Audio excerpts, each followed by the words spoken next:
High guys, welcome back to my channel a brand new fresh blog and good morning to all. আজকে সকালটা start হয়েছিল এই কোদালকে নিয়ে, দেখতে পাবে তারাও। এন্ড তোমাদের ভাষায় এটাকে কি বলো জানি না, বাট আমাদের ভাষায় এটাকে কোদাল বলে। আজকে এই কোদাল নিয়ে বের হওয়ার কারণটা হচ্ছে বাড়ির পিছনে কিছু জায়গা থাকার কারণে সেই জায়গাটা বাবা খুঁড়তে বলে। এন্ড তেমনই বাবার কথা মতন জায়গাটা খুঁড়ার স্টার্টও করে দিই। এন্ড এই জায়গাটাতে কিছু লাগানো হয়েছে, বাবা মনে হয় লাগিয়েছে কিছু। এখানে পুরো দেখলাম আমাদের ছোট ছোট বেগুনের গাছ।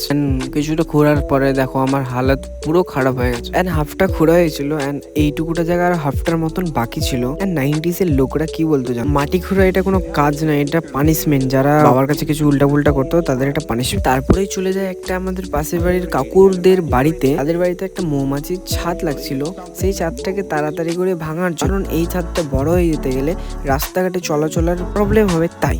আর এই কথাটা বাস্তব যে আগুনের ধোঁয়া যদি লাগে মৌমাছির গায়ে, সেই মৌমাছিরা সেই জায়গা থেকে চলে যায়। সত্যিকারে সেই জায়গা থেকে চলেও গেছিল কিছুক্ষণ পরে, দেখতে পাবে ভিডিওটাতে। সেই জায়গাটা দিয়ে ফিরে যাওয়ার পরে সেই জায়গাটা দিয়ে একটা জিনিস দেখতে পাই।